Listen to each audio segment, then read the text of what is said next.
Okay, it's 7 p.m. I'd like to ask everyone who speaks to enunciate clearly and get the mic close to your mouth so that anybody who's listening, and we usually have quite a few people listening, can hear us. And Patty, could you please take roll call? Are we going to be able to hear her? Krinsky. Present? Berlevich. Present. Lang. Present. Mancia. Present. Petrielli present. Reed. Present. And Schumacher. Present. Okay. Thank you, everyone. We're All all here. here. Now, let's rise for the Pledge of Allegiance. I pledge allegiance to the flag of the United States of America and to the republic for which it's one nation, under God, indivisible, with liberty and justice for all. Okay, thank you very much. The first item of business is introducing our superintendent, our new superintendent, Dr. Terry Bresnahan. I'd like to welcome her and her family to tonight's board meeting and to present her for the first time in person to our community. And we will warmly welcome her family as well. Dr. Bresnahan will be joining District 59 on July 1st, 2021, where she will be the first woman in the 75-year history of the district. Do you think that was a little bit overdue?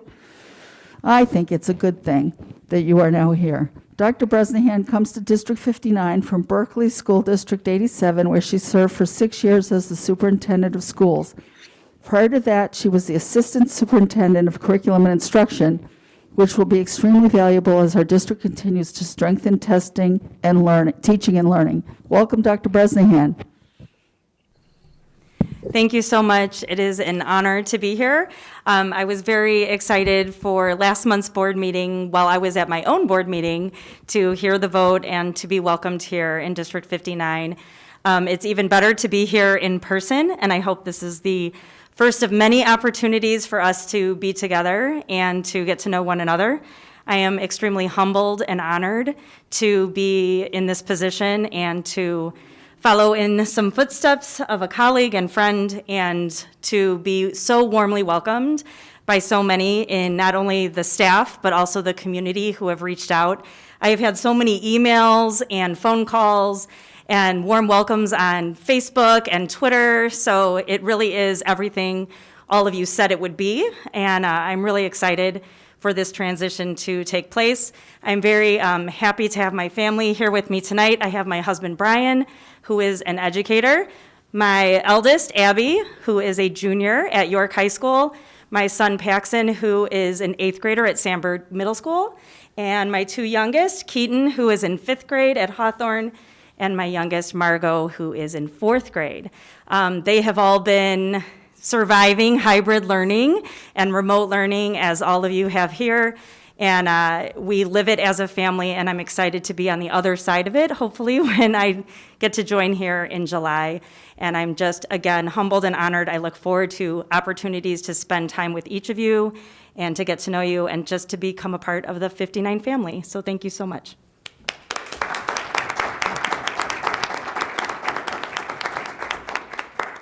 I want to thank your family members for sharing you with us, because we know it's a big deal and it's a lot of work to be a superintendent. And your mom's going to be a really special part of our district soon, and we hope you get to come to events with her, because, you know, we love kids. That's why we're on the board. So any other comments or questions or anything? I'll say something. Yeah, thank you, Dr. Bresnahan, for coming tonight, especially in the snow and on all these conditions. I think this whole process has been kind of a little out of the ordinary, but we thank you. And also for your family, we want to thank you guys for joining us today. Anytime someone is successful, there's always a reason for that, and that's probably because of the support that they get at home, right? So we want to thank you guys because you guys have an awesome mom, and we're excited for your mom to do awesome things here at our district for all of our kids here in the district. So we want to thank you. Yay. Okay, well, thank you so much. Thank you, everyone. Safe drive. Thank you. So glad to have met you all. It was very nice to see you. Yeah, it's great to see you too. Take care. Hopefully, we'll see you Bye. in better weather next time. Yes, absolutely. Well, I mean, she does live in Illinois, so she's used to this. Yep. Okay. All right.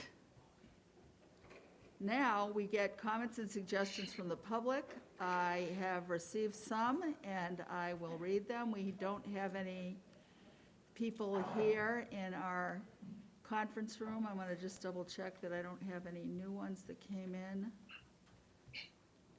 Since I was busy with other things, no, there are not. So I am going to read the items for public comment now. Okay. The first one comes from Angela Rose Fabiano. Hello, CCSD59 School Board. First of all, thank you for finally opening up our schools for in-person learning. The impact that has been made on my young learners has made significant improvements to their mental health, social well-being, and academic stamina. But 2 days a week is just not enough. According to the winter assessments done with iReady, my first grader is coming up with needing extra help. I know that just attending in-person learning alone more often will help fill these gaps. Closing these gaps will only be harder the longer students are learning at home. It is imperative that we open up our school for in-person learning full day as soon as possible. Thank you. Signed, Angela Fabiano, Robert Frost, parent of a first and second grader. All right. The next item is from Michelle Nauman, and it says, I am again writing to the CCSD 59 board and the superintendent regarding in-person learning. My husband and I are strongly in support of students returning to their typical pre-COVID school schedule. Based on the data, children are in more danger of mental illness and in some cases abuse and neglect resulting from isolation, academic decline, and other adverse effects than of death from COVID. Remote learning is causing many possible irreversible negative effects in children in their formative years. I ask that we as a district decide not to allow other districts in fear of teachers' unions dictate to us our decisions. We need to look at what is best for our children and our community. We need our children to return to school to get a good education, to socialize with their peers, and to have their horizons broadened by their educators. Sincerely, Michelle Nauman. Okay. The next one is from Allison Upton Lopez. Dear Board, I know these decisions about school reopening have been difficult, and I appreciate you all weighing the myriad factors. As a parent of 2 students at John Jay, I wanted to add one perspective that I've seen. The changes to schedule have been difficult for students to adjust to, particularly the younger students, and I encourage you to consider keeping some consistency a bit longer, if at all possible. With every change, it takes a few weeks for students and teachers to adjust, and we lose valuable educational time in that adjustment. I also hope you all continue to consider the health and safety of the teachers in your decision-making. We are close to a vaccine being available for the teachers, I hope, as I know other districts have made possible, and perhaps efforts can be focused on obtaining that for teachers over rushing more opening. Just one perspective to consider, I know, and thank you for your consideration. Warmly, Allison Upton Lopez. Okay, the next one is from Amika Koval. I appreciate all the hard work that has been done by teachers, administration, staff, and parents to get my kids back in the classroom where they belong. The mitigation strategies have been successfully implemented at CCSD 59 schools. Understanding that our children's education is of vital importance, with the support of administration, teachers, students, and parents, we need to do everything that we can to have these schools open for in-person learning full time. Just last week, CDC Director Rochelle Walensky confirmed that there is increasing data to suggest that schools can safely reopen, and that safe reopening does not suggest that teachers need to be vaccinated in order to reopen safely. With that in mind, let's move forward. Extend in-person instruction to full days and put all our energy and effort towards bringing them back into the classrooms for full week. Signed, Monica Koval, mom of 6-year-old Leon and 8-year-old Milena. And the final one is from Joanna Mazan. Dear Janice and all the board members of School District 59, I hope you are doing well and healthy. I am writing to you regarding our children's return to school. Having 2 elementary, 2nd and 4th grade students during COVID learning remotely for so long has been extremely hard from educational and emotional perspectives. As we learn more about the virus and mitigations to prevent it, I hope the board is also learning more about how to safely return our kids back to school in person. They need it, and we are asking for your support. It has been close to a year since COVID hit us and hit us hard. We have been taking baby steps with a return of 2 days a week, half days. I think it has been proven that it is doable, so why not full days? Why are we continuing to take baby steps? Why not allow them to return for full days? Please help us and support our children in their return back to school. Please help us find ways how to make it happen instead of excuses why we shouldn't do it. You have so many families cheering you and willing to help. Please let us know what you need in order for this to occur.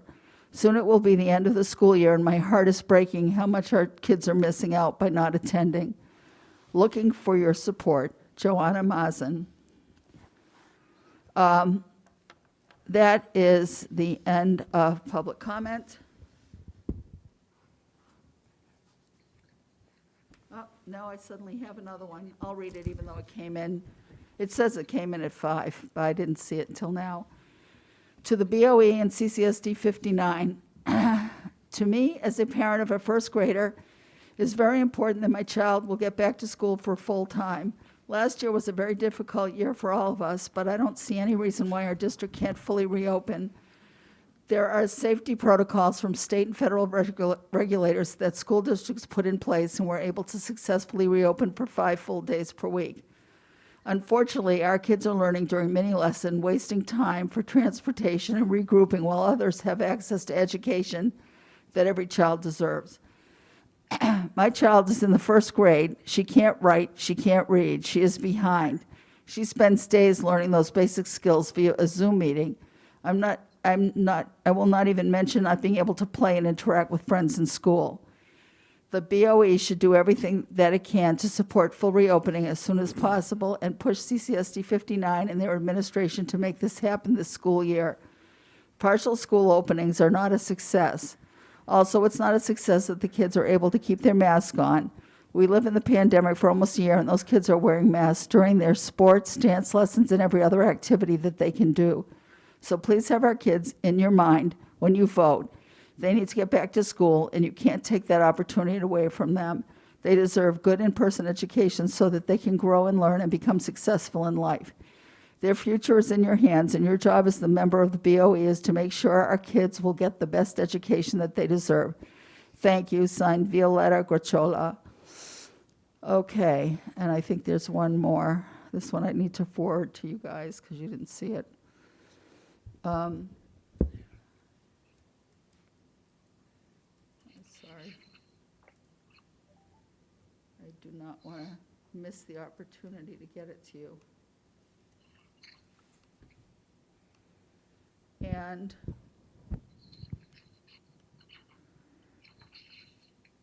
okay, that's just a message to me from somebody else that had sent me a message. Okay, so that's it for public comment. And we are now ready for 5.0 presentation of the annual fiscal year 2020 annual audit. So we have a representative here tonight, Welcome from Baker Tilly, and he's going to provide an overview of the audit and some financial updates. I didn't catch your first name, sir, so please introduce yourself as you come to the podium here.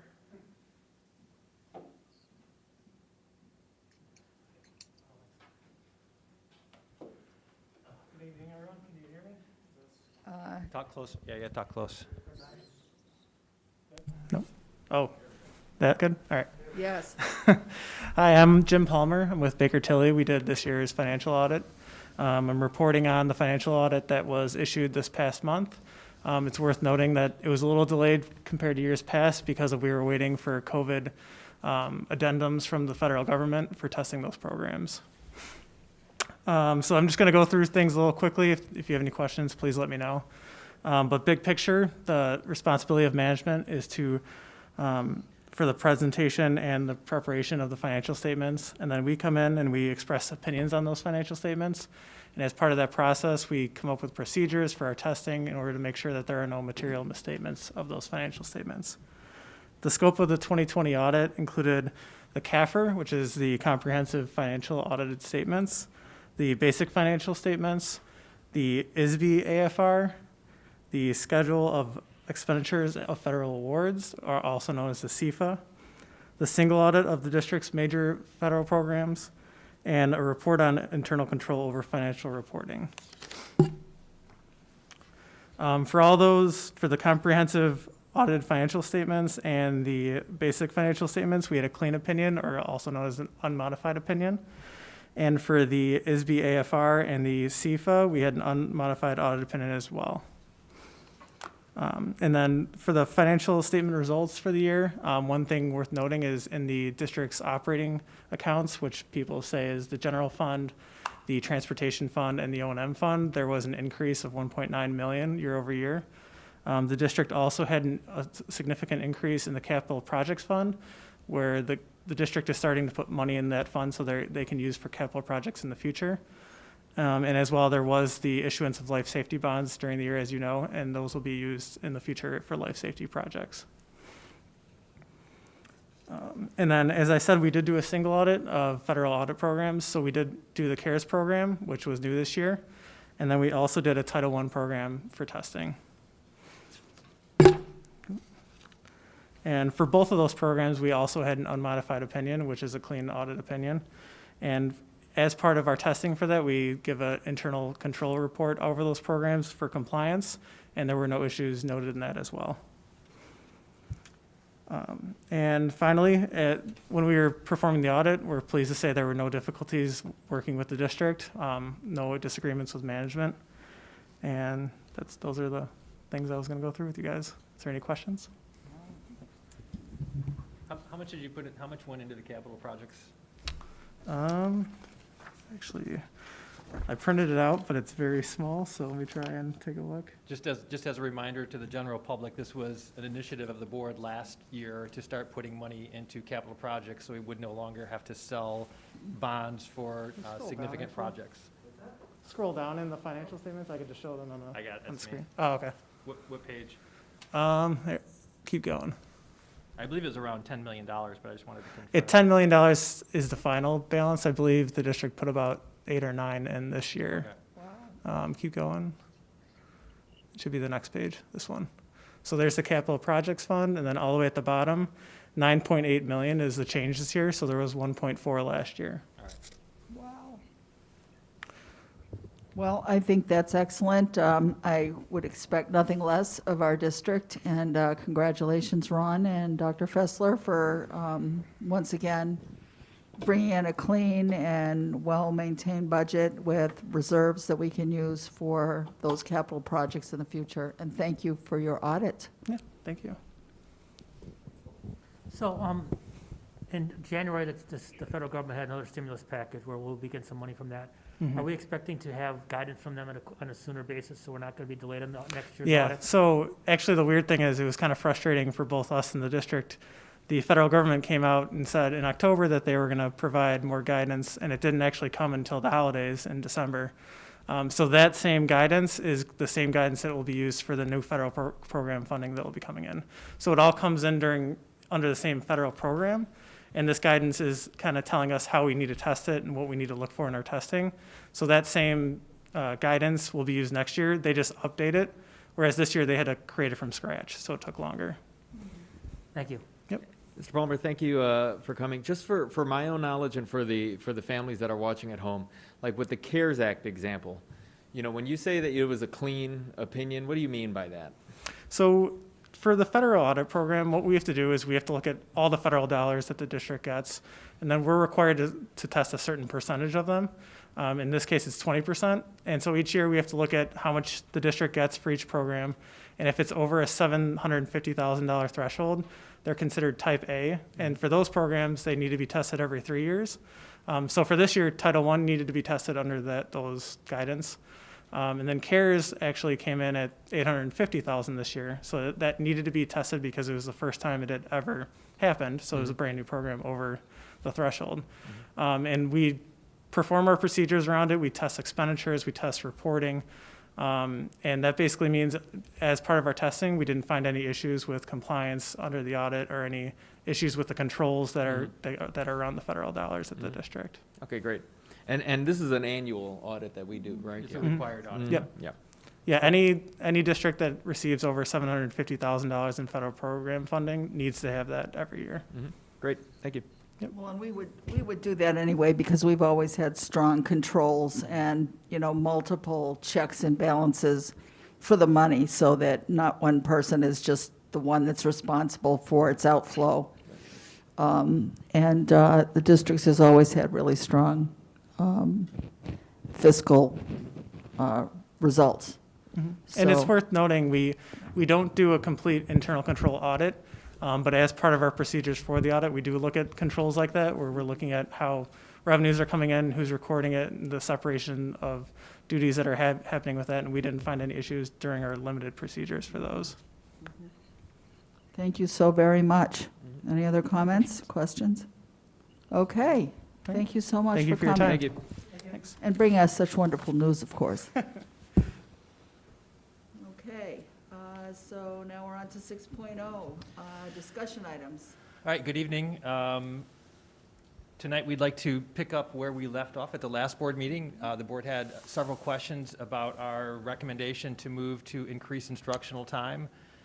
We had recommended to the board that we move to 4 half-days for the elementary school, with Wednesday still being that asynchronous day, and then at the junior high, continue to the hybrid model, but with the ability to expand to fill up spaces in the classes, and that would be based on need. And the primary rationale for that is our middle schools are just significantly larger, in many cases, than our elementary schools, so room becomes the issue. So we'd like to share with you some updates related to those recommendations. So during tonight's presentation, then discussion, we'll start out with some enrollment updates. We'll look through the metric tracking. You've seen that information before, but we'll just update you on the data. We'll quickly review step considerations that I just mentioned, and then we'll move into specific updates in the area of operations, instructions, and mitigation strategies. If you can, I think the majority of the questions will be answered or part of that last slide, the mitigation strategies. So if you can hold your questions till then, we'll go through the first part. And again, I think the meat of the presentation will be in that part Can I just mention that I could open this before, but now it's telling me I need access. So if there's something that, I don't know if other people are having the same problem. You're locked too? Yeah, because I can't, the screen Got is a it. little hard to see. Got it. I'll reshare it in 1 Okay, second thank here. you. So hold on 1 second here.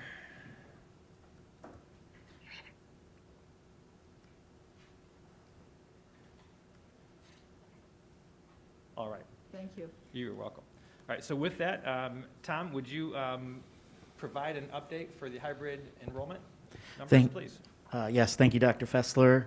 This is a slide we've used in the last few presentations that basically breaks out our current enrollment, either remote, hybrid A and B, or the 4 or 5 day enrollment. Right now, we have about 55 more students in remote than in person, so we're about 50-50.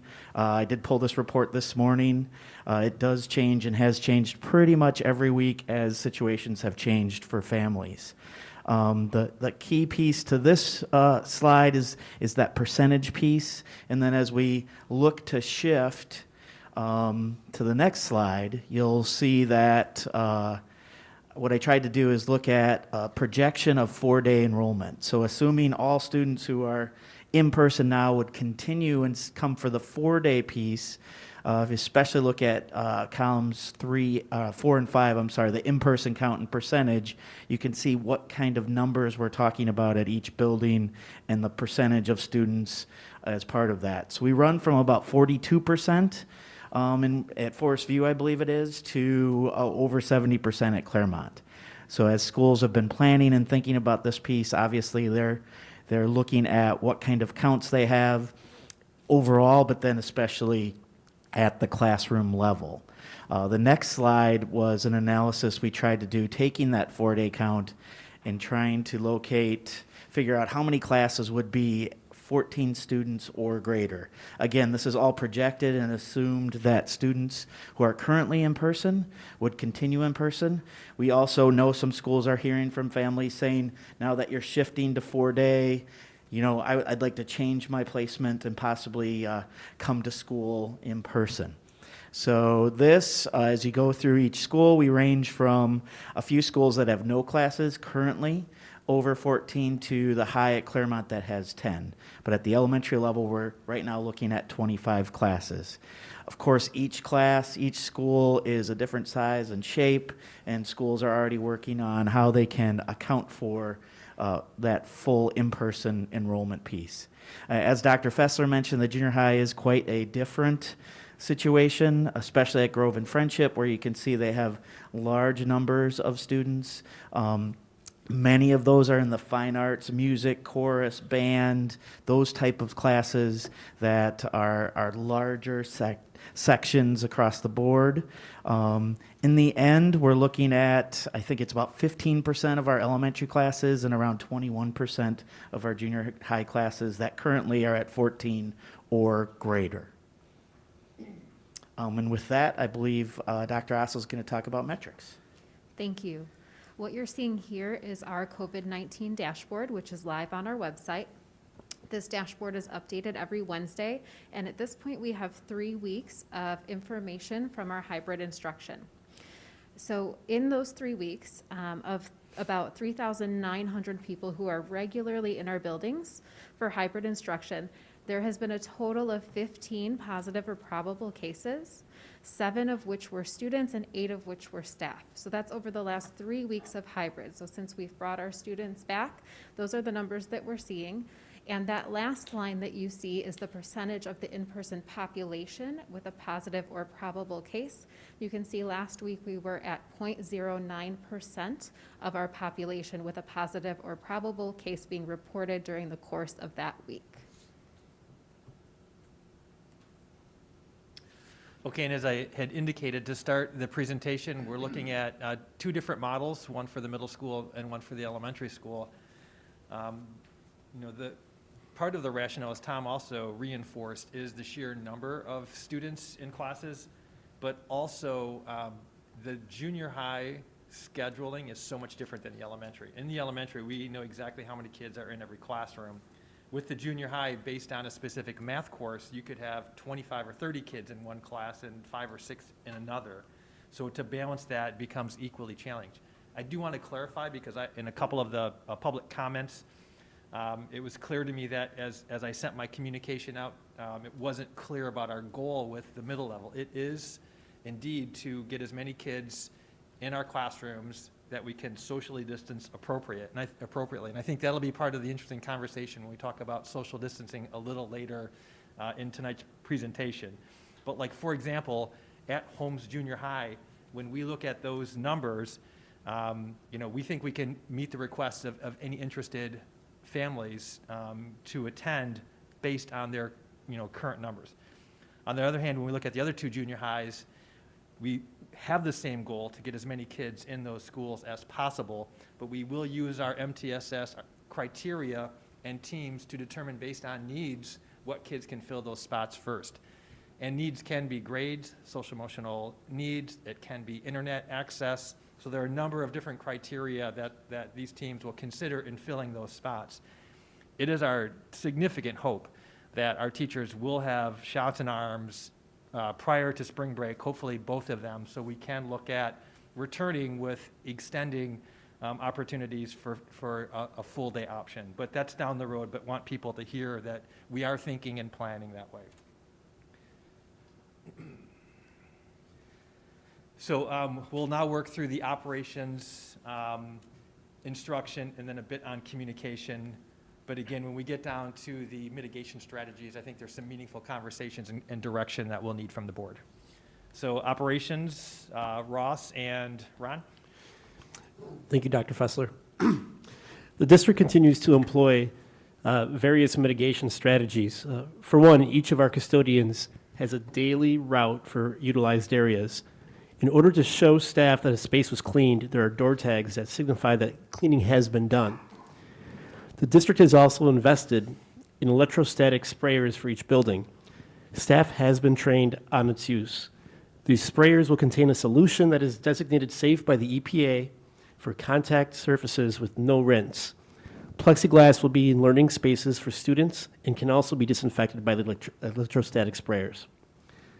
The plexiglass is available not just for students, but for the staff. However, masks are still required, as that has been the direction of the CDC. Last, our MERV 13 filters are installed throughout the district. MERV stands for the Minimum Efficiency Reporting Value. MERV 13 is one of the highest rated filters, as they can capture bacteria, droplets from sneezes, and other particles not seen by the naked eye. These air filters are changed quarterly for all equipment. Over this last and upcoming summer, our building automation is being completely updated as well. Air ventilation has also been adjusted for maximum efficiency in air circulation throughout every school. And let me turn it off to Mr. Vittori. Thank you, Ron. In terms of programming and employee supports, our goal remains the same, and that's keeping students connected with their teachers. Of course, our first hope is that that is in person in the classroom. If that is not possible, we want that to be remotely. Our health services department has done a tremendous job continuing every single day to connect our district with available vaccines for our staff. However, that has been challenging, and our staff has been very good at trying to find other avenues in which they can individually get those vaccines. In doing so, we feel it's our responsibility to support them as much as possible, whether that's covering classrooms or providing time off flexibility. So I want to thank the staff for those efforts. When staff are unable to be connected to their kids in any way, they can utilize sick time. But if they can, for just an hour, step away or leave an hour early, we do everything we can so that they don't have to worry about that. They can go get that vaccine. The next area is transition to hybrid staffing supports. This is a review. We shared this before. As staff were starting to manage their own childcare situations, ADA accommodations, we extended all of those supports as much as possible or provided alternatives to try to ease some of that burden. Again, the staff has done a wonderful job partnering with us to make the best of those uncontrollables. The ADA and childcare and quarantining supports from the federal government, those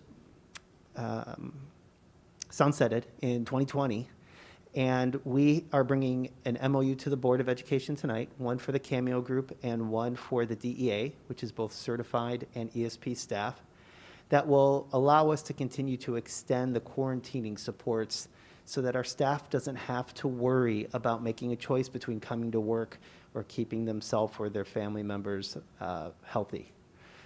Some of the details that are in that will support both staff and the district. Again, both of those associations and our partnerships, it was a celebration the way we were able to pull that together. And finally, our continuing hiring supports. We are consistently filling open positions. Since September, we have filled 25 positions. Many of these may not have been felt because they were filling positions that became available due to resignations in this pandemic, whether it's early retirements, things of that nature. So while we've done a really good job, we're not reaching that goal just yet of feeling a bit of a surplus, but our efforts continue. We are trying to find long-term substitutes to help primarily in our K1 and 2 classrooms. As of this morning, we have 5 of those positions filled and ready to go. I think a couple may have even started today, and we are moving forward on a few others. We are also in communications with a custodial hiring service. That crew has done a tremendous job taking care of our district, and they need a little bit more support than our hiring and applicant pools is able to provide. So we are exploring all avenues. Once again, I want to just thank our staff and our leadership for their creativity and collaboration during this time. And with that, I Let believe me, I let me turn add it to over to that. Dr. Fessler. Let me add to that, these are new things that we've done. So I'm not sure if you saw the tweet that Ross and his group sent out last night. So trying to be creative in hiring long-term subs that we can have in our primary age classrooms. In conversations with the DEA, that's one of their biggest requests is support for their youngest learners. And to do the supervised remote for that age group is more challenging because those kids are not quite as independent. So again, that came from collaboration with Ann Wing, our DEA president, and the feedback that she has gotten from staff. I also want to mention that, the 6-foot social distancing has been very important to us. We've adhered to it completely. But that said, as we bring more kids into the classroom, we have increased mitigations. Now, Ron mentioned some of them, but the electrostatic sprayers, that's new. We just received those last week. The plexiglass for learning spaces, we just ordered over 3,500 of these trifolds that either every kid can have one, or if they're sitting at a table, we'll have a trifold to separate them. So we believe that increasing mitigation strategies provides additional safety for our students and staff. And then in all cases, we're asking our teachers to have that 6 feet of social distancing between their workspace and kids, but that doesn't mean that they're not working close to kids. So we also have shields in addition to the mask that teachers can wear. So again, we have significantly increased the mitigation strategies since our last update. So just wanted to provide clarity, not only for the board, because I know you know that reading the Friday updates, but for those listening to the meeting tonight, we've done a lot more to get prepared for increased in-person options. And then again, we always will have that remote option in place until things get back to hopefully normal at some point in the near future. I know you wanted us to hold questions, but can you address the vaccine support issue that's come down because of changes in Cook County? Absolutely. Because people at home don't understand that. Yep, Katie, you're going to include that in this next slide. Okay. So that's actually where we're at right now in the presentation. So Okay. the next health and safety return plan, as you can see, number 1 there, Katie also will talk through some of the things that we've been trying to do and try to build a deeper understanding of what the environment for the vaccine is like out there. Thank Katie? you. Thank you. For the last few weeks, we have been researching every way we could possibly get vaccines to our staff in District Katie, can you talk a little 59. closer to the mic? Yes, thank you. For the last 3 weeks, we've been researching daily every opportunity that we can to get vaccines to our staff in District 59. That research has included cold calling, pharmacies, grocery stores, anyone that's providing the vaccine or planning to provide the vaccine in the future, contacting through any contacts, any networking that we have, people that could potentially talk to us about plans to administer the vaccine. It has included work with North Cook, in a collaborative of schools that feed into District 214 to work together to try and plan for our sites to be used and our nurses to be used to provide vaccinations for all of our schools. That plan has not yet been approved. We have also been in communication with our local hospitals to see what their vaccine supply is and if there is any surplus that could be administered to staff. We continue to talk regularly with counterparts in other districts. Dr. Fessler has meetings with the other superintendents. We reach out to health coordinators, to assistant superintendents to see what contacts they have utilized. It's certainly frustrating that we know others have been successful, but we're also happy that vaccines are getting out there to educational personnel. And so at this point, we are daily we are communicating with all of these entities to try and see if there are any updates.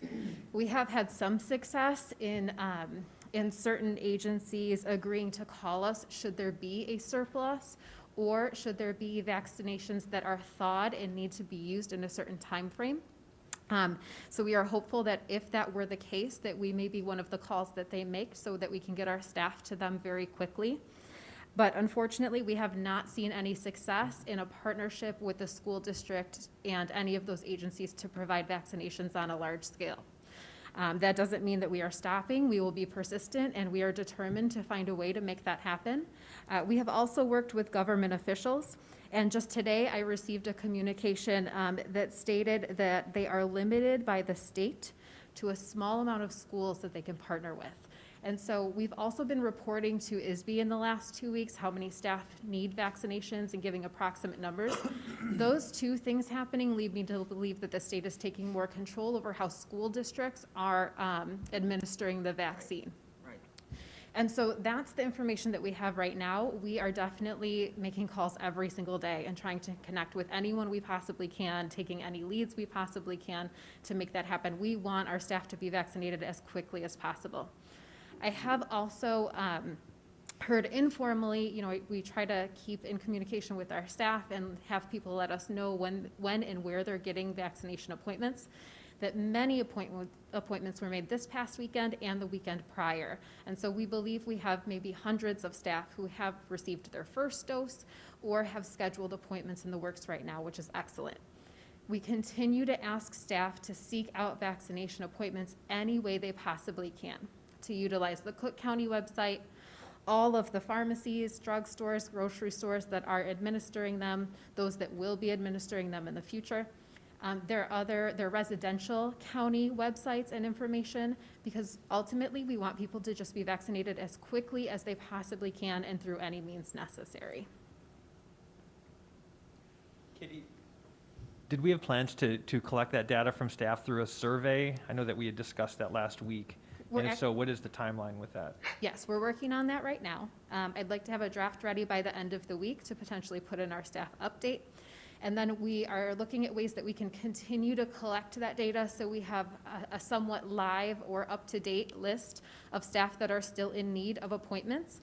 That way, should I get any of those calls that I hope I will get from someone who has the surplus, we have our list ready to go. We can get staff to them quickly. And should there be any opportunity for a partnership for a more mass or large-scale vaccination process, we have that up-to-date data. Thank you. So to continue with our mitigation strategies, I want to next speak to social distancing. As a reminder, the CDC says to maintain at least a 2-meter distance when possible in school settings. And the American Academy of Pediatrics says that desks should be placed at least 3 feet apart and ideally 6 feet apart. Our IDPH guidance is to socially distance to the greatest extent possible.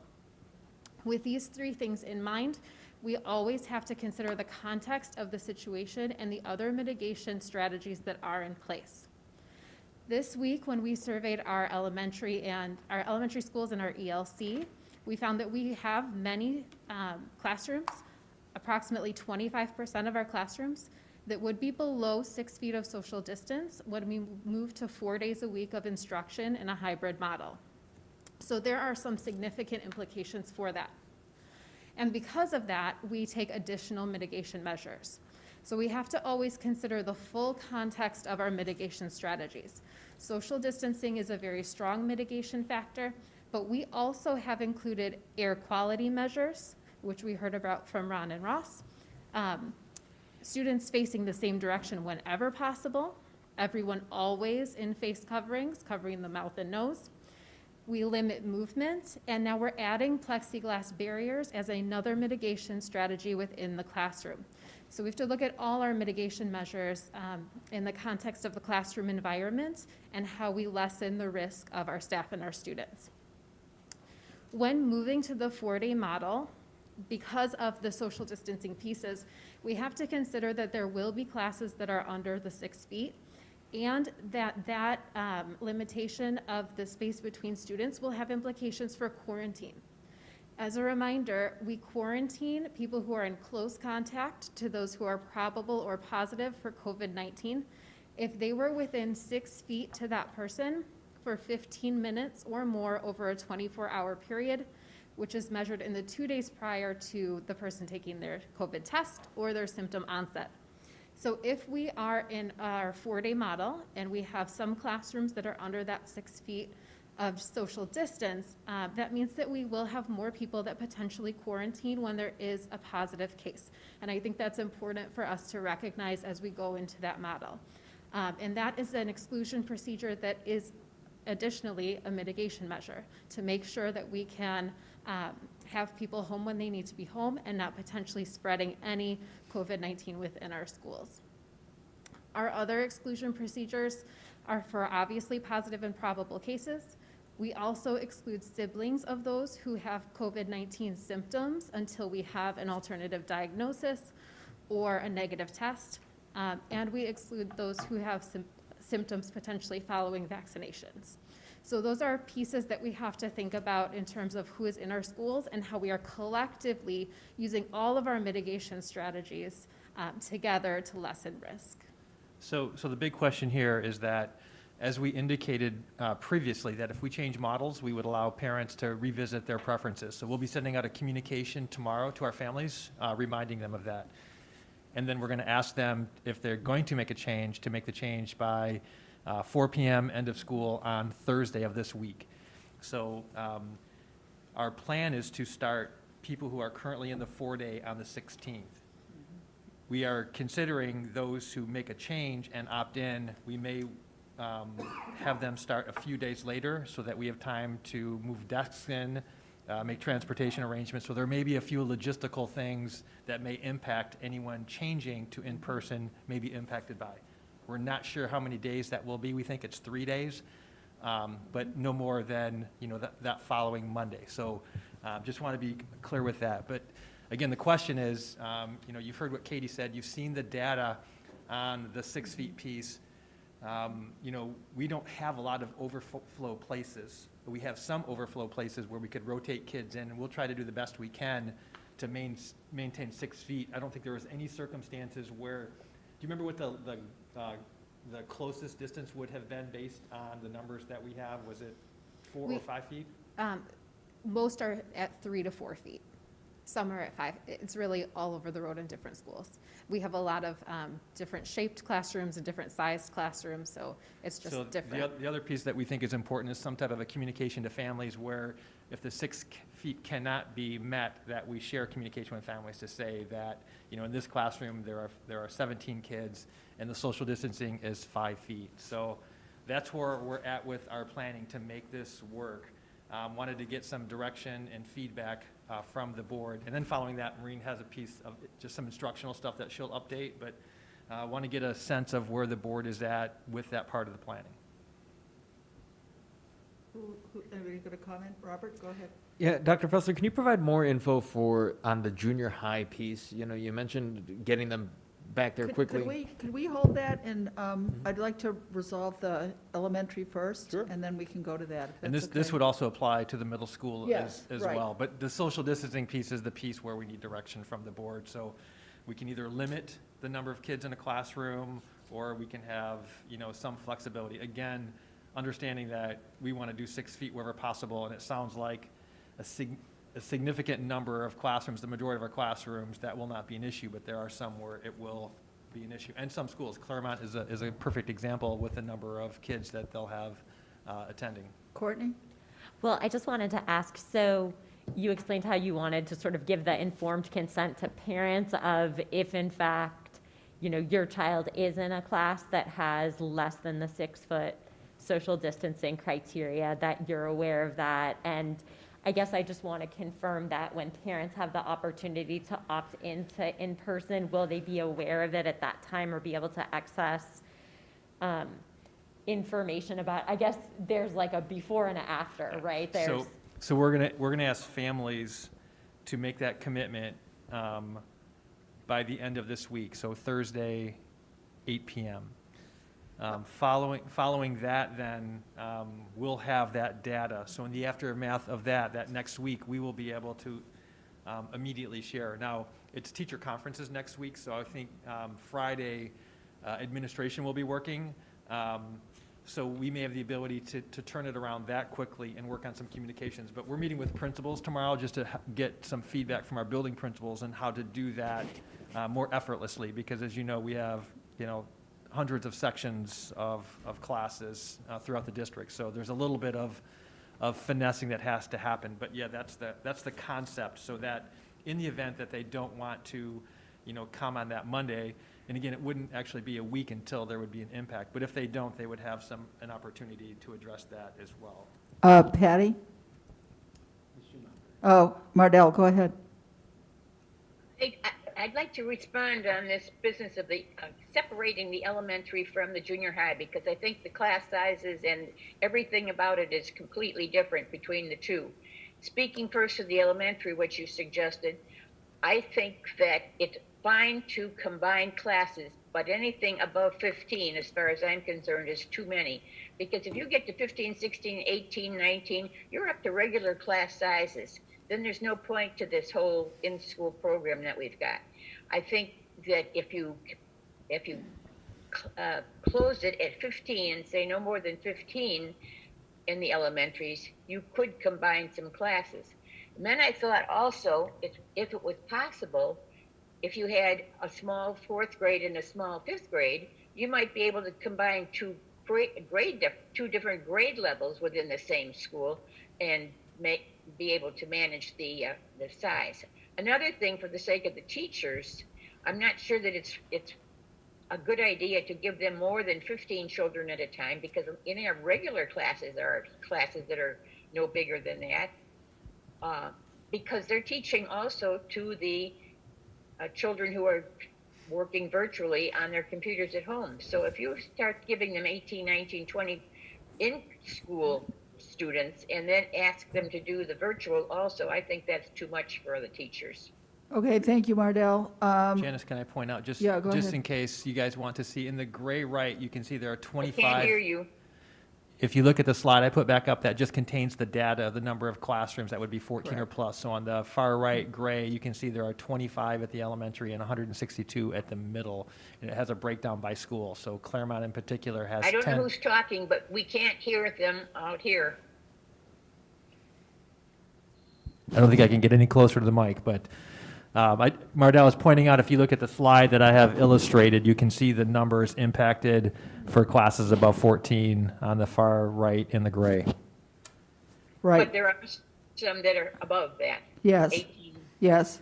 19, and so forth. Yes, I would like to state that I'm okay with closer than 6 feet social distancing, because I think it's important to get kids in school as long as you're telling parents, but I think please also make sure that you're explaining what the impact would be, for example, if there is a positive case, and that they will have to quarantine, unlike a classroom that's spread out more. And then it's up to parents to make the decision. But obviously, I hope that you're looking at creative solutions to try to reduce those numbers somehow in those classes, correct? At the school level? Well, again, we don't have a lot of overflow spaces, so. Right. You know, the creative piece is the mitigation, and, you know, again, we have significantly increased the mitigation strategies, and with the plexiglass, the masks, you know, we feel pretty confident that, I mean, other than, and we also have the shields available as well. Right. So, you know, beyond those things, that's as much mitigation as I've seen. I've made a couple visits to other school districts just to check out what they've done. And, you know, most don't have all of those things or those possibilities in place, so. But isn't there, I mean, when you look at it, you know, this graph, this chart, and you see that there are 20 children in one classroom at John Jay, I mean, I would hope that the school is looking at Yeah, possible absolutely. ways to break that up, or maybe there's some high-performing kids that can go in a higher class or whatever, to Yes. try Yep. to. We have, so in those areas Yeah. where we have 1 or 2 Right. classes, that won't be an issue. Okay, Salt Creek will be a bit of a challenge, but I think we'll be able to work that out. Claremont will be the most significant because that's Correct. 10 classrooms. And again, we have some overflow spaces, but not a lot. But you are Right. correct, Janice, for those schools where it's just a handful, we will be Right. able to do something to address that, so okay. we can maintain that social distance. I think that's great. Other comments, or, go ahead, I would Randy. this is Courtney, I would just second what you said, Janice, that I feel that, you know, you've done a diligent job of layering the mitigation strategies, and so I am comfortable with that distance, especially if we have the informed consent of the parents and that they understand the implications. Randy, go ahead. So I have a question, whether it be 4-day or why not 5-day? I mean, I know we had originally set this up as going Group A and Group B half-days, and then we were talking about going Group A and Group B for full days, for 2 days a week, with the Wednesday being a cleaning day. Well, not necessarily cleaning day, Right. it's a more of a identification day and a support day. In talking with the principals, the junior high model, we are actually more likely to be able to do that. In the elementary, they still are spending a lot of time planning supports for kids. Katie or Maureen, do you guys want to comment on the elementary piece of the Wednesdays? Yeah, the Wednesday is, and particularly important at the elementary level. That is when teams meet, when they have conversations and planning interventions. And when we are in person, that requires a lot of movement of students, coverage by different people, that we just don't want to do in this phase. We know we will get there, but for right now, and so the junior high is really, it's not as critical, but in order to be one district in that approach, we have maintained the Wednesdays remote for the time being. And I can speak to the interventions and supports there. What the outcomes of those meetings are truly our teachers being able to look at who has not engaged, look at who is having engagement in academic issues, provide academic supports, provide behavioral supports, reach out to families to try and increase that level of engagement. That has been a very, very necessary time, I would say now more than ever, to make sure that we have appropriate supports and interventions in place and are working through those pieces and trying new things each and every time the teams meet to make sure our students are getting the absolute most out of the instructional model right now. I would also add too about the Wednesdays is it for right now, our teachers and students are juggling. We have kids in person and kids remote. So it is one day when we can all be in the same space and not be juggling back and forth. So kind of a reprieve and having everybody in the same space. Again, for the time being, at some point we will resume, the 5 days of instruction. But being able to maintain that right now was pretty important for those reasons mentioned. Robert? Actually, Patty, did I see Patty raising her hand? I'll let Patty go first. I just want to ask one question. Are we going to be ready with buses and everything by the 16th? Is that enough time to get all the things that we need to get ready? Do we need more buses? The transportation, according to Ron, meals? is a 3-day turnaround. So yes, and then again, Patty, I don't know if you heard me, but I mentioned that anyone new, they may not start on the 16th. They may start a few days later, and we'll convey that to them just so we can make those arrangements. The other thing that we need to do for the new students who join in is make sure that we have adequate space. So giving our classroom teachers and building some time to make sure that they have desks and things like that in the classroom for the student. Okay, thank you. Yeah, good question. And then if I could jump in, I am comfortable with the 3 to 6 feet with all the extra steps that we're taking. Question though, the plexiglass barriers, how are they being distributed? Can parents request them? How, who makes the decision as to who gets one? We believe right now we have enough for every student. So, the interesting thing, and you pose a great question, is that, whose choice is it that they're being used? So Ron is distributing them to buildings. Is it tomorrow, Ron? Yeah, tomorrow they'll be in. So they'll be in every classroom. I have a follow-up to that, Ron, which is that there are people who are infectious disease specialists that look at these kinds of emerging viruses, and not to upset anybody, but they consider this pretty mild for what they think could be coming in the future with things that are emerging. So if you could please not get rid of those barriers after this is passed, because we may need them in the future. I have another question. The number 14 for the class sizes, that's not a hard cap, right? No, that was just a data point. We've not put a cap because our class sizes vary so significantly. Like, at some of the Friendship, for example, they've got a cluster of classrooms that are probably 700 square feet. They're very, very small. So with that, we're going to have to combine some type of an overflow or move those classes. But again, we're in our mitigation strategies. We're trying to be very careful in terms of the amount of movement and things of that nature. But at the middle school, by nature, because they have several different teachers and different content areas, that makes it a little more challenging. But having been in the hallways and the way that they've scheduled, their period, their breaks, their movements, it really is pretty impressive that there are just very few kids in the hallway. Whereas before the bell rings and everyone's out. Now it's staggered and doesn't quite look doesn't look like a passing period, I guess. So. And on the other side of on the other side of the spectrum, do we have any?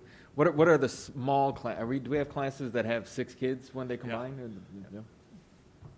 Now, Robert, do you have something on that? Because I do want to get back to the junior high, because That this is was such a big. Related to my question too, Okay. a little bit, but just the point earlier about the Wednesdays and that it's structured a little differently at the junior high in terms of supports.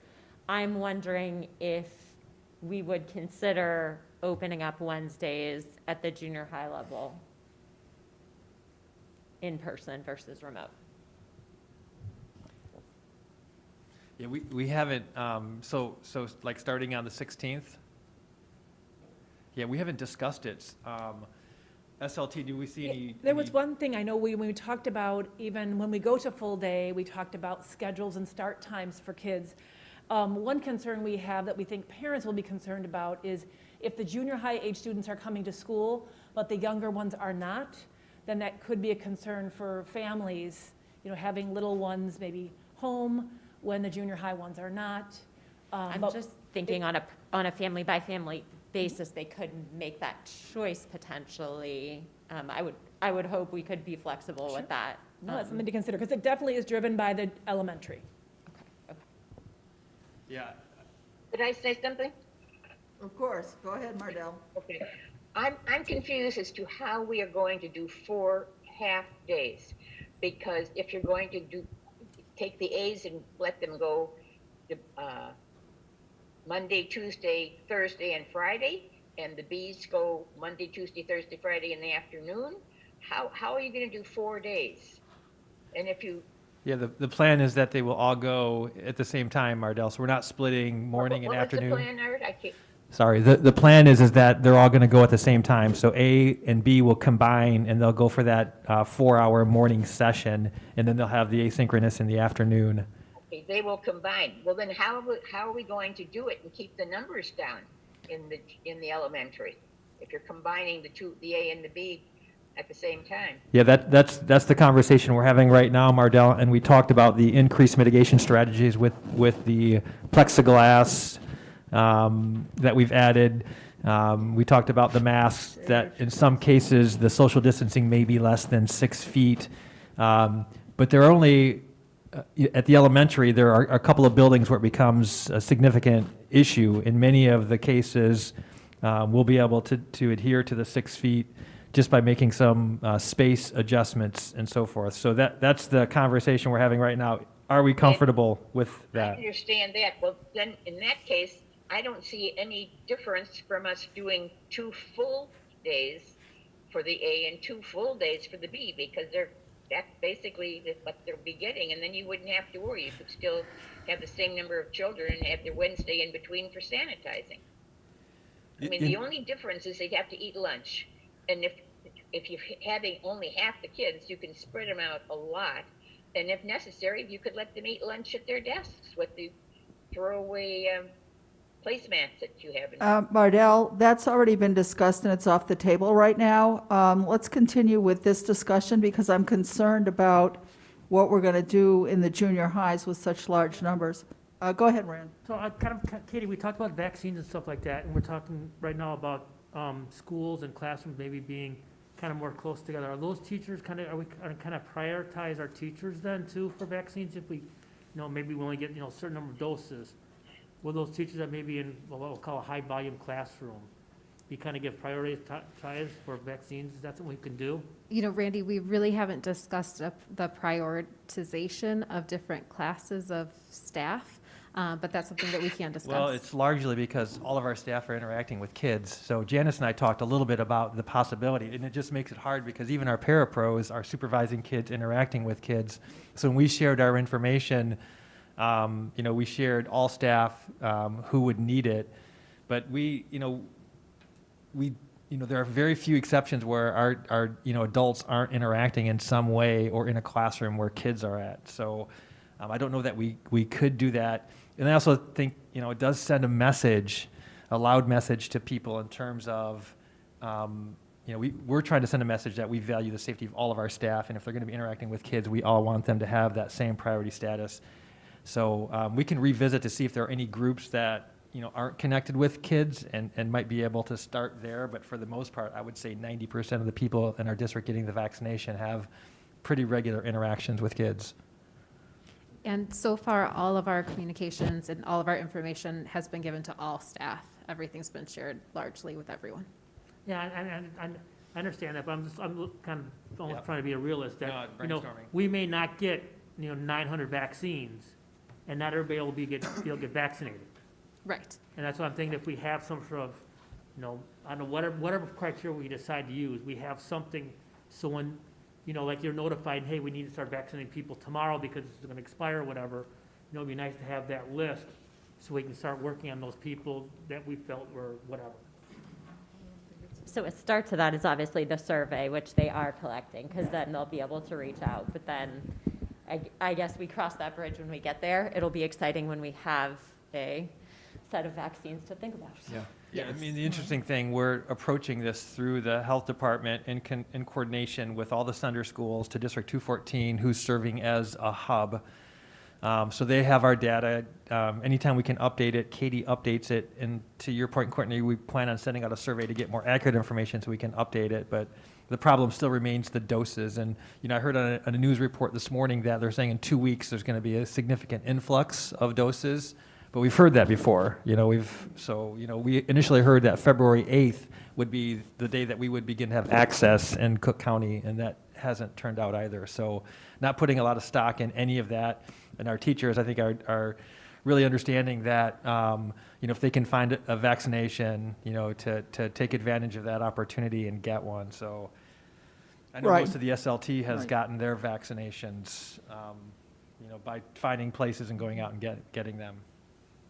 Yeah, and the CDC mentioned that February 11th, they're supposed to be dropping vaccines at lots and lots of pharmacy sites, but who knows if that's going to happen, or is that when they start? Is that when it's supposed to arrive? Have they identified those vaccination sites? I mean, this is just such a chaotic, terrible system.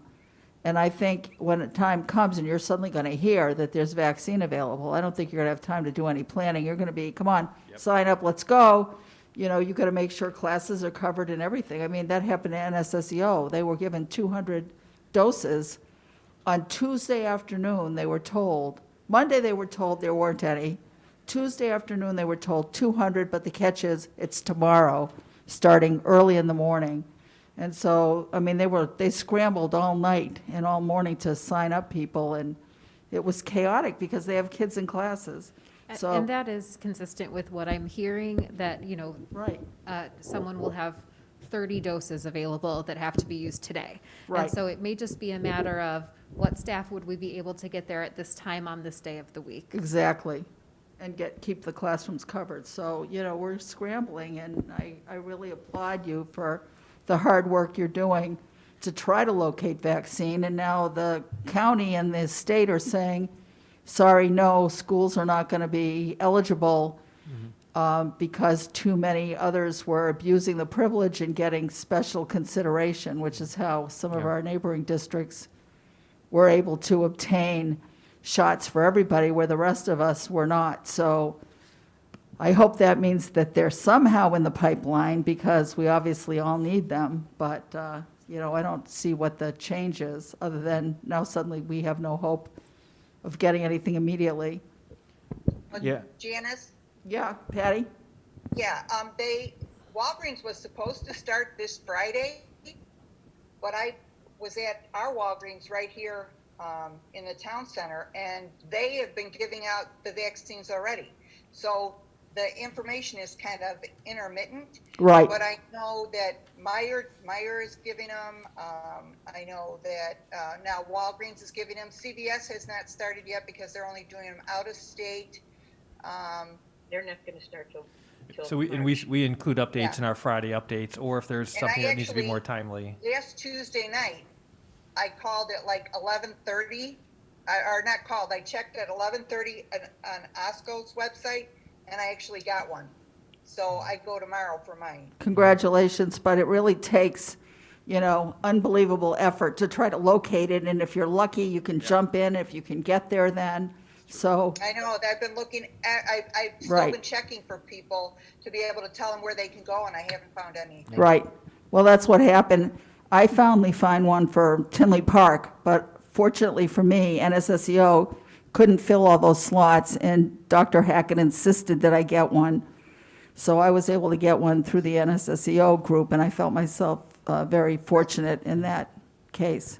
Yeah. I think it's been so hard, and it's kind of like what Dr. Ossel was saying of checking every possible contact that you have, and it should be all hands on deck, because the faster that our staff gets the vaccine, the faster guys like us get the vaccine, and it goes on throughout society, and then we're back to normal. But it's kind of like what Dr. Fessler said. We're supposed to get more, and I saw a report that said by March there's going to be no more demand for the vaccine. It's going to outweigh the amount of actual shots. But that reminds me, supposedly we're supposed to get new CDC guidance this week. This Has there been week. any rumblings as to what to expect? Because I haven't heard anything, and I don't know. That may change. They could say it must be 6 feet social distancing, and now all of a sudden There was something about Dr. Walensky, and there was an argument that she spoke and she didn't represent the CDC.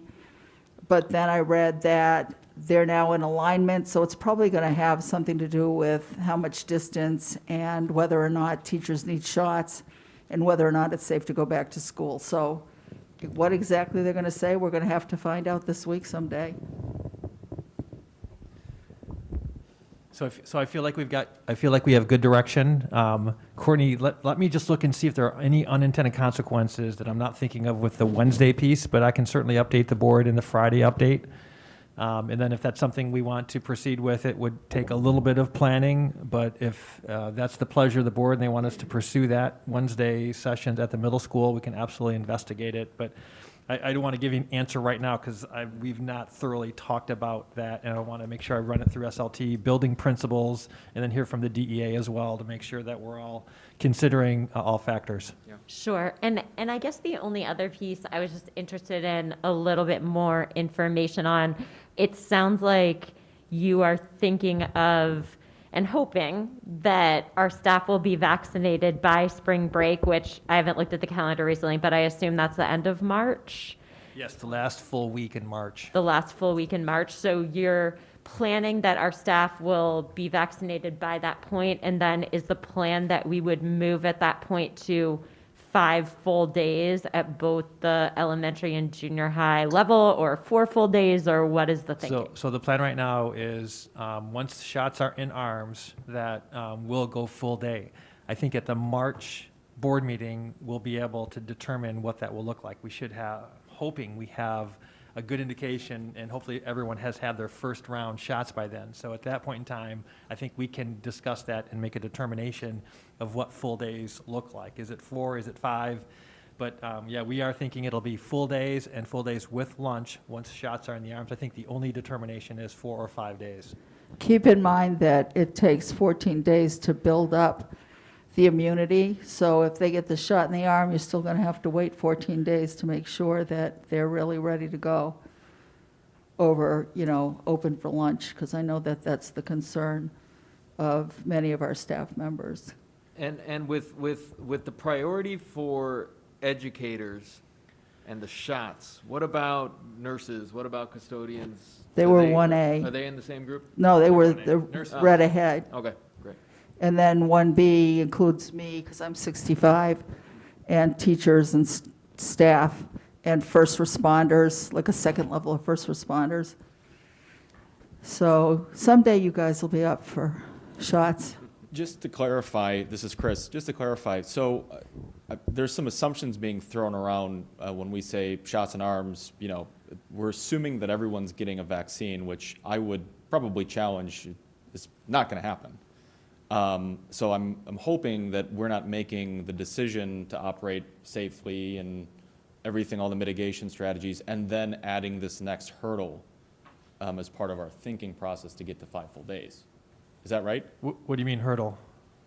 Meaning that we have, we sit down and meet in March and we're saying, hey, the vaccine's available widely now, but now we throw up another. It's our hope that we'll be setting up appointments. So again, we're partnering with District 214, as are the other sender schools, and at some point, we're hoping that they'll have vaccinations, that'll be a vaccination site, we'll have appointments for staff, staff will sign up, go get their series of shots, and then following that, that's how I'm defining shots in the arm. So if that right now is a personal decision, we've not mandated shots in arms at this point. We've had some conversations about that with our legal team.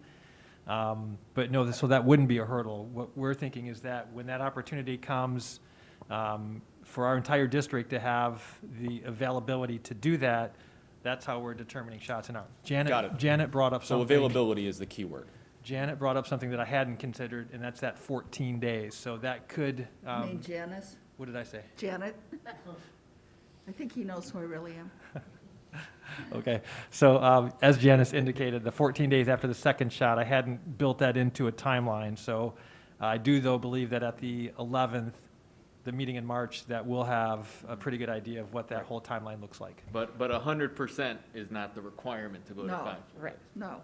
Because we'll probably never Right. achieve 100% for the people who are choosing not to take the vaccine, right. right? And I think the other point is, I think there's a fair chance when the CDC guidance comes out this week, they'll say that vaccination explicitly is not a requirement. And I think one thing I've been proud of in our district, though, is I do think we've taken a somewhat cautious approach and tried to protect our teachers as best we can. So I like that middle ground of saying, have you had the availability window to get your shot? Okay, that you've had a logical time frame to do it, and now we're ramping up.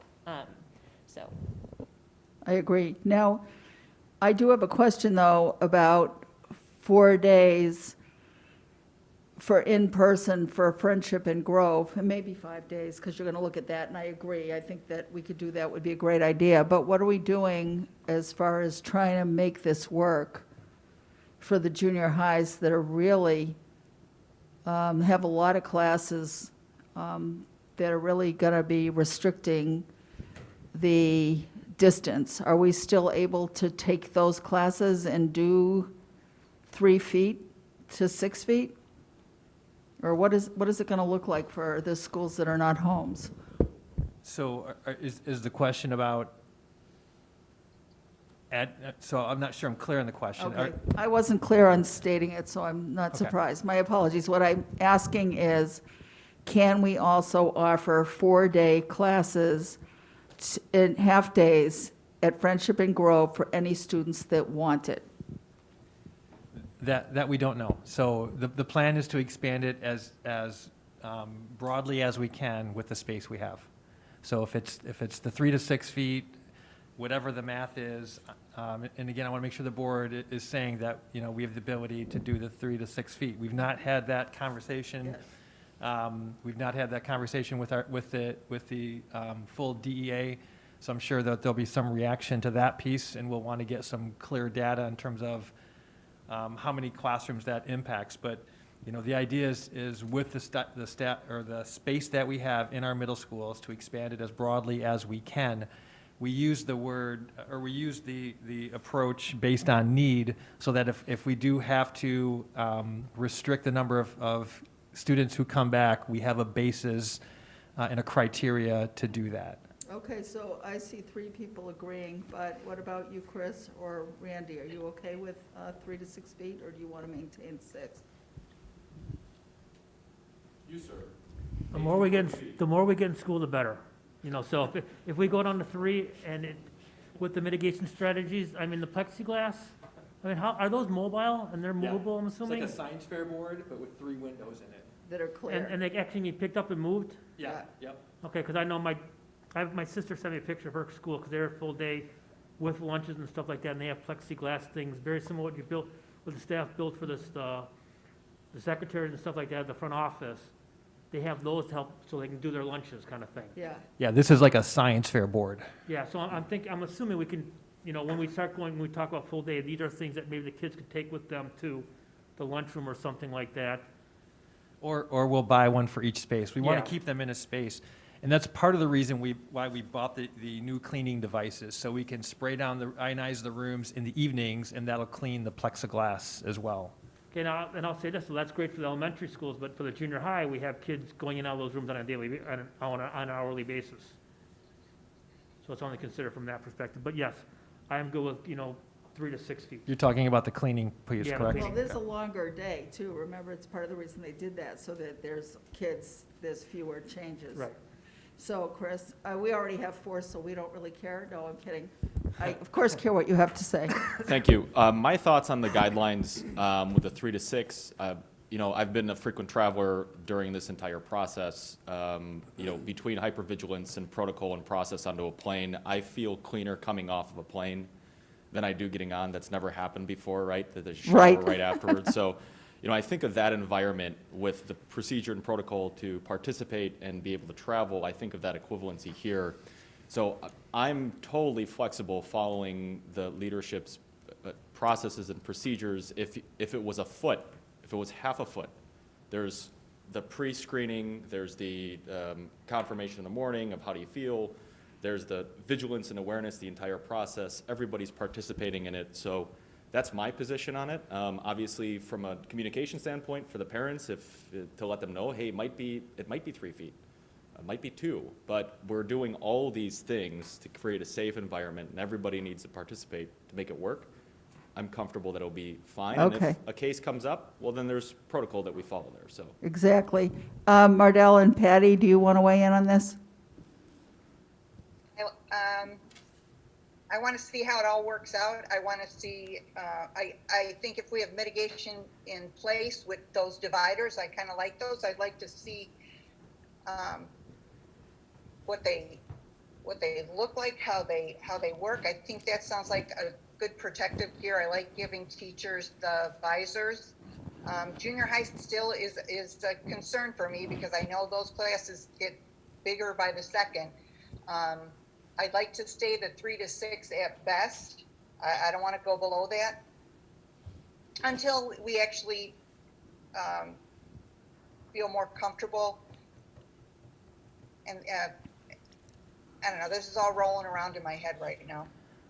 I agree with the 3 to 6. I would prefer not to go lower just because those are the guidelines that.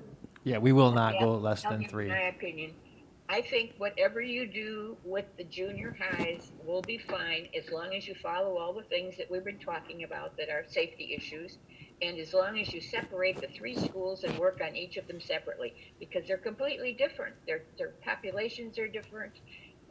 Some have way more classes that are in the 20 and 21 already than other schools. So I think you're going to have to let the principals, the union, the teachers at each of the junior highs work together to come up with the best plan for their school. Randy, did you want to speak? I have a separate question once we're done with this. Okay. Courtney, are you? Same, a separate communication. Yeah, okay, I think you've got clear direction that we're willing to move ahead with this then. So go ahead with your separate question, Randy.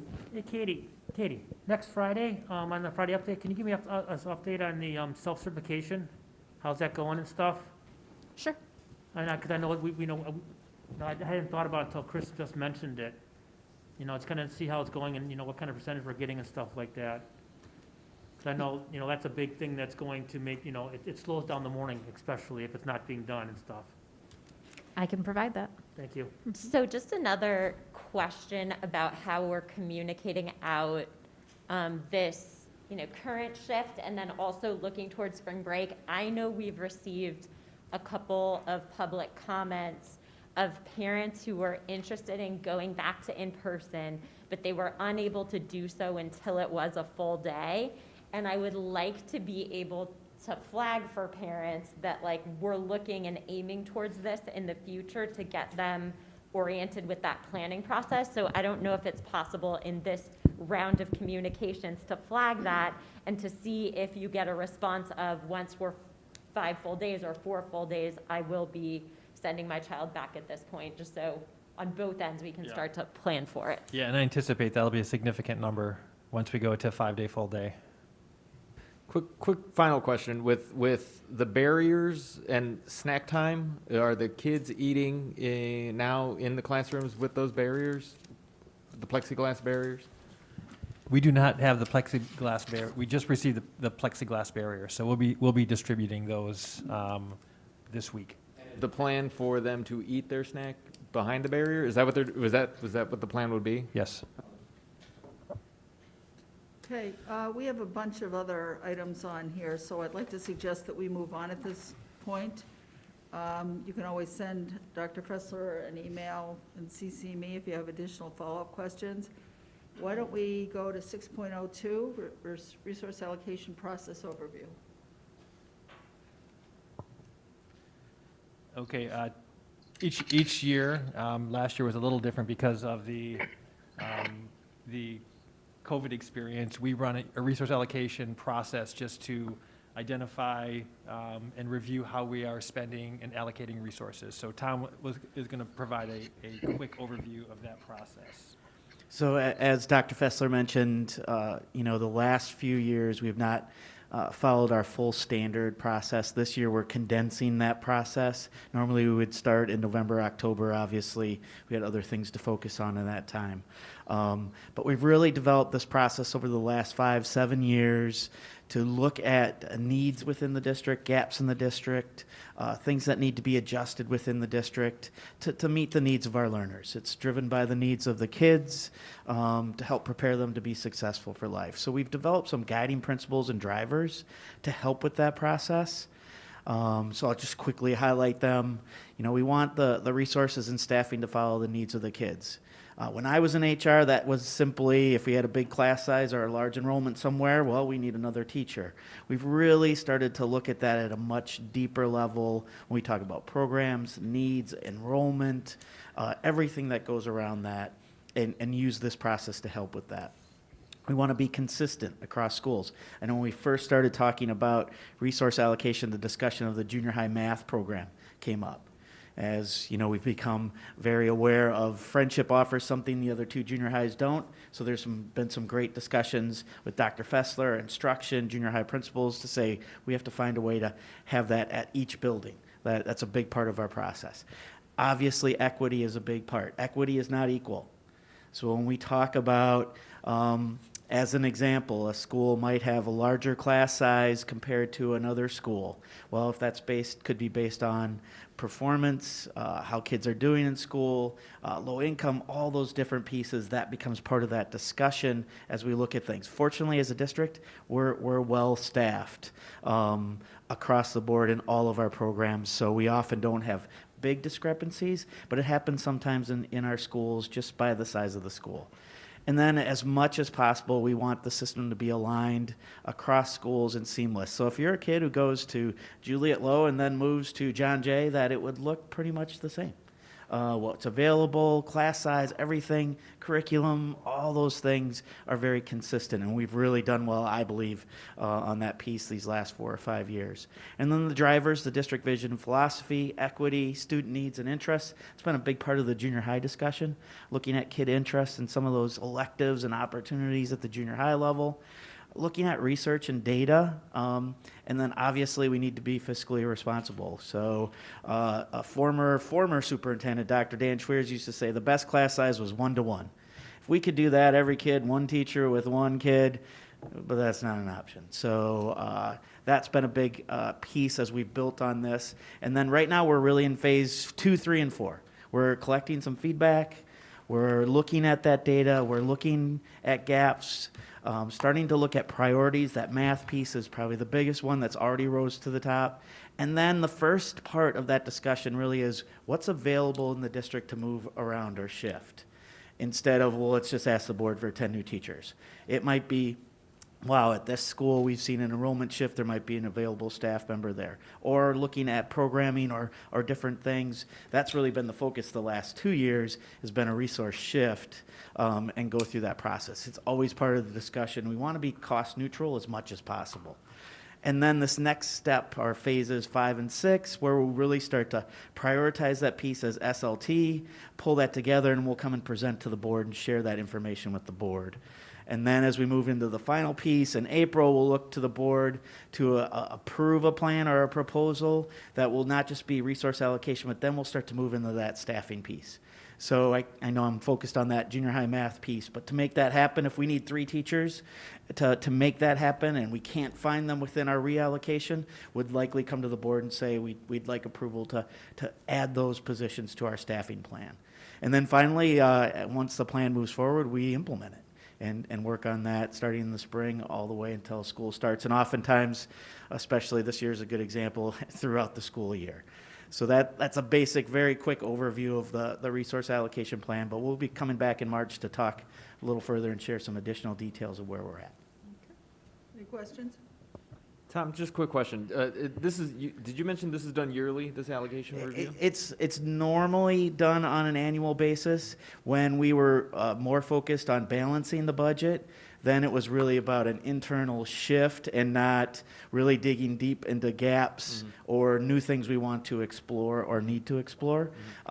So really the last time we had a full-blown resource allocation process was 2018-19. Okay. Any other questions? Yeah, since one thing we have coming up, we have that demographics survey. I'm assuming you'll take some of that information and incorporate it into this. Yeah, it's very helpful. We've tried to do some of that internally, but when we can get projections about staffing, what enrollment and demographics look like across the district, it's a huge resource, part of that research and evaluation process. Okay. All right. Seeing no additional questions, why don't we move on to 6.03? All right, the school calendar. The last time we asked the Board of Education to approve a calendar, we were lucky enough to approve 2 years' worth. We were following 214. We were very excited that we were finally able to do that. And unfortunately, due to the pandemic, most districts, every district I've seen, has gone back to just approving 1. But I assure you, our hope is to get back to approving 2 years' worth so that families have that much extra time to plan. But we will be recommending next month the approval of a 1-year school calendar. We are still following and totally aligned with District 214 in terms of our breaks, our start and end dates. The calendar is very similar to our typical calendar, such as the 2019-20 calendar. We are still fine-tuning the placement of an Institute Day. That we will have obviously in place by next month, but we really do need to get the blessing of the board in regards to the start of school so that we can get registration and whatnot moving.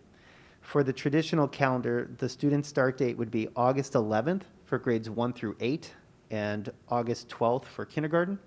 For Ridge, it would be a start date of July 21st for K-8. All students would be done with school on June 3rd. If we had to use all of our emergency days, that would be 5 days. If we don't use them, we dismiss 5 days earlier. Of course, this meets the requirements of all of the state requirements as well. We have not seen any recent updates. I've been talking to other school districts, so we are following the current model. If we need to make changes, we will bring those to the board. Okay. What about the ELC? When do they start? The ELC is on the traditional calendar. Okay, so they have the same opening day? That is a good question. I do believe they stagger slightly within those first 2 days. I will put an update in the Friday Board Weekly. Sure, that's okay. Thank you. Yes. Mrs. Pat, I was just wondering, I thought the emergency days, weren't we switching those to remote days? I mean, am I misunderstanding? No, you're not. That's the determination of whether or not you need to utilize one, but the state requires that you put 5 emergency days into your calendar. Oh, okay, got it. Any other comments or questions? All right, let's Hold move. on. So Oh. the PLT dates, those are the Wednesday early dismissal days? Correct. Okay. Okay, thank you very much. Let's move on to the discussion of holidays for the 2021-22 school year. In terms of holidays, the only item to take note of is that last year, this year, we had an extra holiday with Election Day in the state of Illinois. That is not the case next year. So it is our typical set of released holidays that we will be asking the board to approve. All right. Okay, thank you for that. Now we are up to the consent agenda. Do we have a motion to approve the consent agenda? This is Courtney. I can make the motion. Be it resolved that on the 8th day of February 2021, the Community Consolidated District 59 Board of Education approved the consent agenda as presented and amended. 7.01, approval of minutes prior meeting. 7.02, disbursements resolution. 7.03, acceptance of financial reports. 7.04, acceptance of recommendations, human resources report. 7.05, approval to destroy 18-month-old or older closed session recordings. 7.06, adoption of board policies recommended in the IASB Press Update 106. Do we have a second? I'll second it, Mardell. Thank you. Roll call, please. Okay. Darlevich, Aye. Lang, Aye. Mencia, Aye. Petrelli, aye. Reed, Aye. Schumacher, Aye. and Krinsky. Aye. And the motion passes. All right, thank you. Now we're up to the action items. 8.01, do we have a motion to approve 8.01? Where is it? I can do this. Okay, thank you.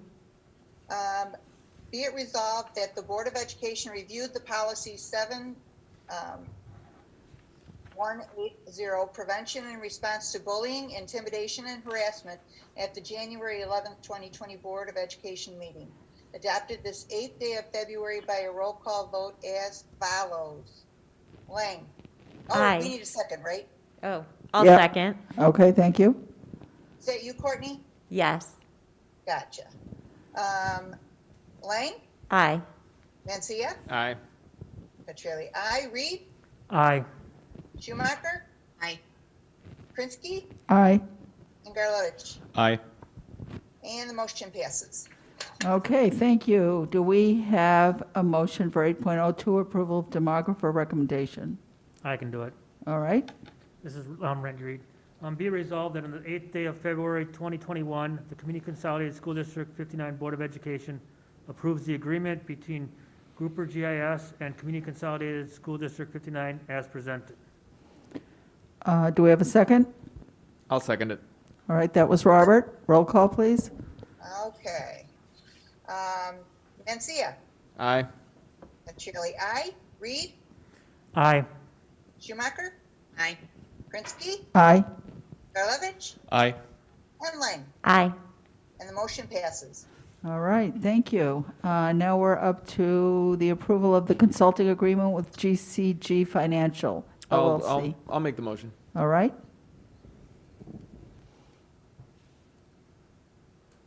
Let's see. We could just scroll down a bit. Perfect.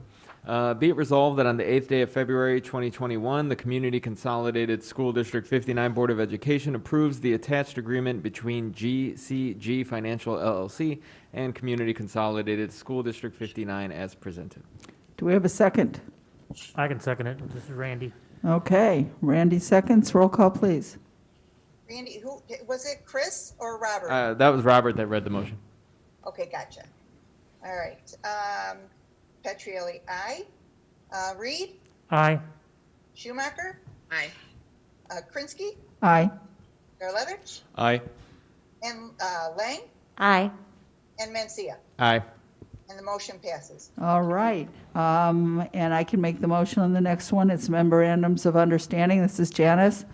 Whereas these memorandums of understanding represent an agreement between the Board of Education of Community Consolidated School District 59, known as the Board, and the District Education Association, therefore known as the Association, and the Board of Education of Community Consolidated School District 59, the Board and the Custodial and Maintenance Employee Organization, known as CAMEO, covering paid sick leave for staff due to COVID-19 as defined in the attached Memorandum of Understanding for Cameo COVID-19 Pay Sick Leave 2021, and the Memorandum of Understanding DEA COVID-19 Paid Sick Leave 2021. Therefore, be it resolved that on the 8th day of February 2021, the Board of Education approves the Memorandums of Understanding COVID-19 Paid Sick Leave 2021. This MOU will be effective upon approval of the Board of Education and will expire upon the conclusion of the 2021 school year. Do we have a second? It's Courtney, I'll second. Yeah, Okay. Ross, before we, well, can I ask a question? Now, this is only good January 1st through March 31st, correct? Yes, we originally have that in there in the hope that we won't need to use it very much longer, but instead of bringing another set of MOUs to the board, it provides us the flexibility to provide the support this year if needed. Okay, so if we decide, if we want to expand it, we don't need to have another vote, we can just say, hey, we're moving the date out to April 30th or May 31st, whatever. Correct. Okay, thank you. All right, roll call, please. Reed, Aye. Schumacher, Aye. Krinsky, Aye. Karlovic, Aye. Lang, Aye. Mencia, Aye. Petrielli, aye, and the motion passes. All right, thank you. Now we're up to 8.05. Can someone make the motion? I'll do it. Be it resolved that on the 8th day of February 2021, the Community Consolidated School District 59 Board of Education approves the donation from IAHPERD Northeastern District of Salt Creek and Rubley Elementary Schools in the amount of $988. This donation will be used to purchase 15 drum fit kits that would be accessible and benefit every student at Salt Creek and Rubley Elementary Schools. Do we have a second? It's Courtney, I'll second. Could someone tell us what a drum fit kit is? I cannot. Ron, do you know what?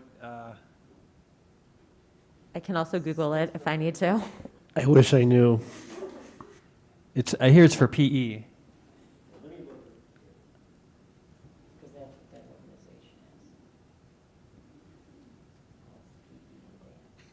They address students' physical, emotional, and intellectual needs. It's a fitness tool for kids to blast and learn. Oh, okay. All right. Okay, did we have a second on that? I forgot where we are now. I think I seconded was the Courtney. second. Okay, roll call, please. Schumacher, Krinsky, Aye. Karlovic, Aye. Lang, Aye. Mencia, Aye. Petrielli, aye, and Reed. Aye.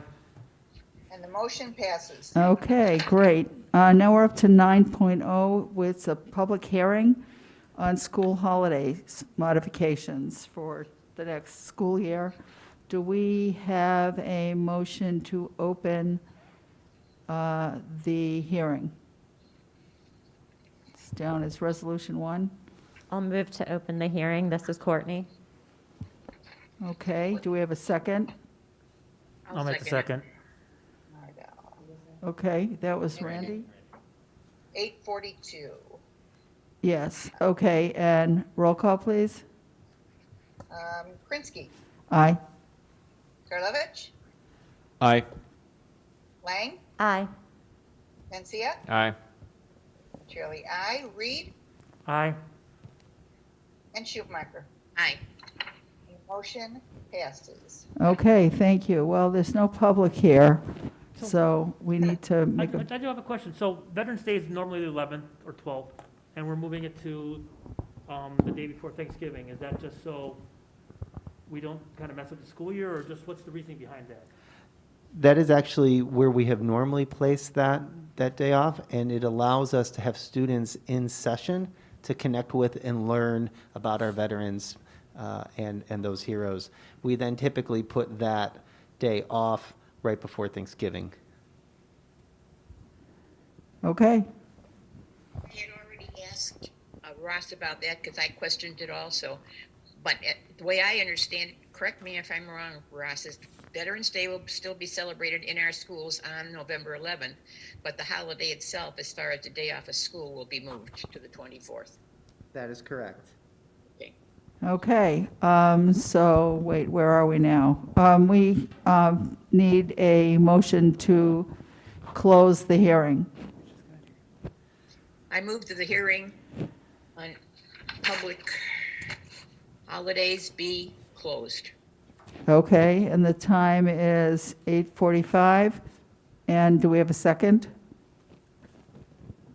I'll second it. That's Janice. Roll call, please.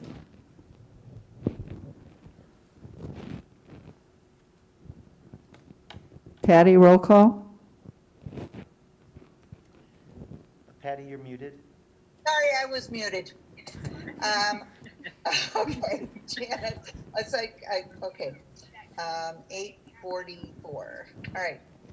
Karlovic, Aye. Lang, Aye. Mancia, Aye. Petrelli, aye. Reed, Aye. Schumacher, Aye. and Krinsky. Aye. And the motion passes. Sorry, I was looking at a drum fit workout to see what it was, drum kit workout was, and I thought it was pretty cool. Maybe when we get out of COVID pandemic mode, we can go have a session together. Yeah. So, okay, thank you for that. Public hearing is done. Now we're up to Ross's special interest topic of FOIA requests. Yes, there have been 4 FOIAs processed accordingly since the last report to the Board of Education. Okay, thank you. 11.0, is there any new and continuing business and announcements to come before the board? Okay, seeing none, we're going to go up to 12.0, reports of the Board of Education. Do we have any reports of the Board of Education? Seeing none, it's really, Hold on, sorry. We did, on last week, Monday, we did have the Facility and Finance Committee meetings. One thing we did talk about was the technology refresh that's going to be coming up, which is going to be talked about pretty soon. I think the goal is to hopefully use some of the January, ESSER dollars. yeah, special dollars for that technology refresh, but I think we're going to get more update from the board on that. We're still talking about, kind of going over the basics of the financials and what we're going to do with after the demographic study and with the potential projects of future project coming up now that we have some funds available in the capital projects. We want to make sure we're having proper use of the funds and that we are maintaining our buildings to the best we can. thank you. Good to hear, always. All right, so if there are no other board reports of the Board of Education, we're going to move on to reports of the superintendent's team. Thank you. We have two reports. First is Ben Gray, and he'll discuss some of the technology strategies we're utilizing to cover some of the voids we have with a couple of resignations. Ben? Yeah, so as I included in the board update on Friday, or the board weekly, I should say on Friday, with the current vacancy of our network manager, that role is a very specialized role that has a special skill set. So as we're in the process of posting and looking for qualified applicants and going through a process of finding someone to fill that, we do have some ongoing critical projects that we need to make sure that we get completed. These are E-rate projects that have deadlines to them. So what we've done is we've reached out to some companies and we found a good company that that we like that can provide us with a 50-hour prepaid block of support.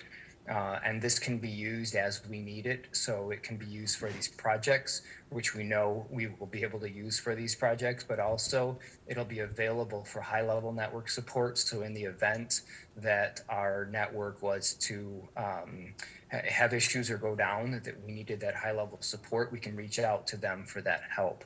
So I wanted to just let the board know that we are making sure that we're covered, we are making sure that things are in order, and that things will work for our students and for our staff, because obviously this time that is so incredibly critical, and our team has worked tirelessly. So I want to say thank you to Eddie in the back of the room. He has worked so tremendously hard.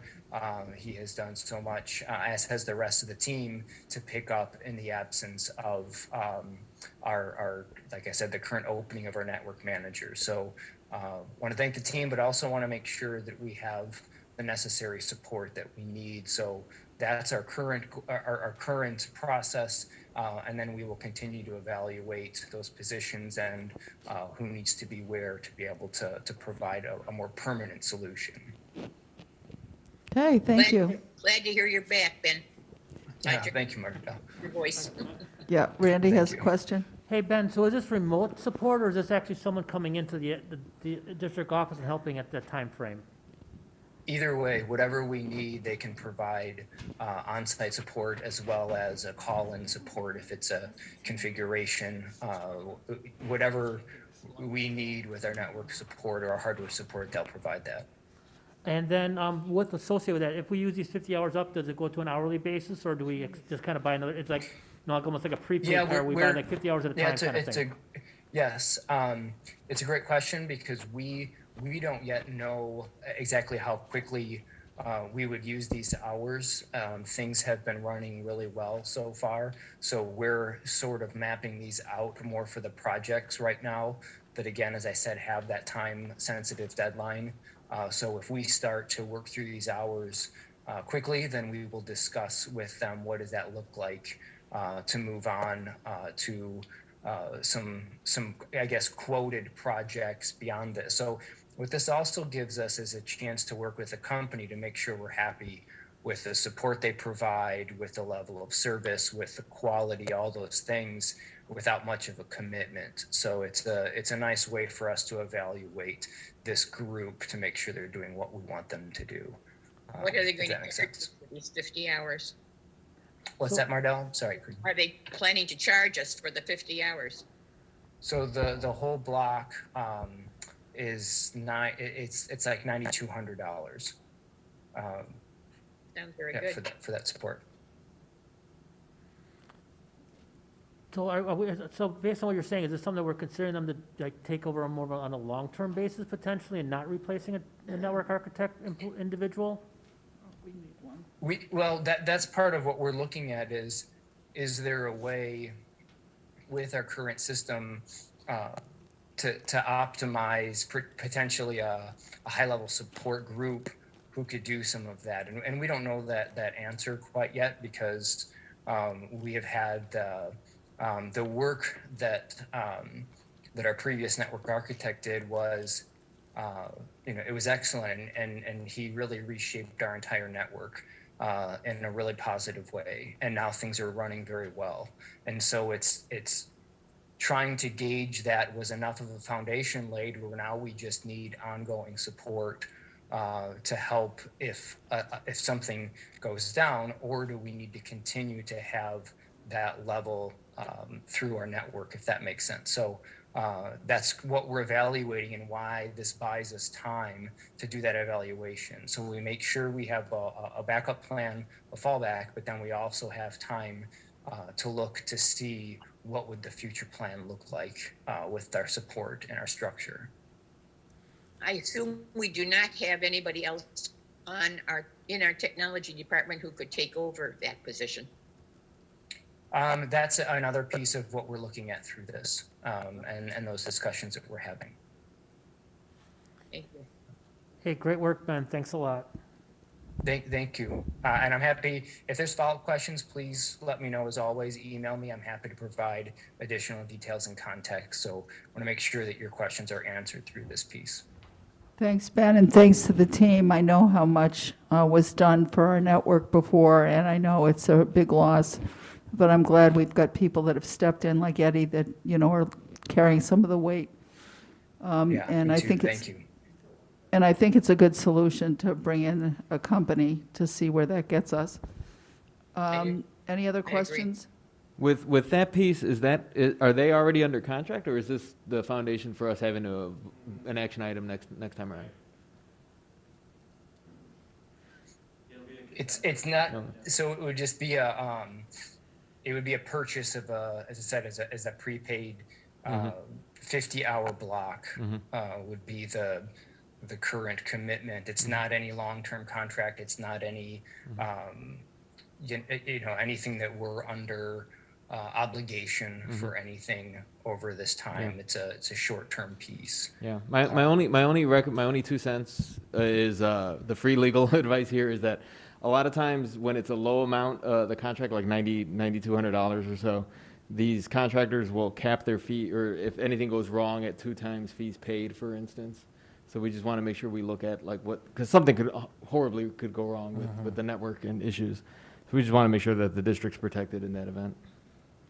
Well, and if we do contract with them, Ben, and then suddenly we find somebody to replace the position before the 50 hours is used up, we could still use up the 50 hours, correct? Yeah, we have these projects, again, these E-rate projects that are going to be some time-consuming pieces. So that would absolutely be something we could use them for. So yes, this will not be time wasted. Okay, any other Thank questions? you, Ben. Thank you, Ben. Okay, we're up to our last item of the evening, 13.02, Equity Audit Update. In January, I presented an update to the board on equity audits and the research I had done. And at that time, we were having difficulty getting in touch with auditors, with agencies, consulting firms that would be able to do that work in a somewhat near time frame.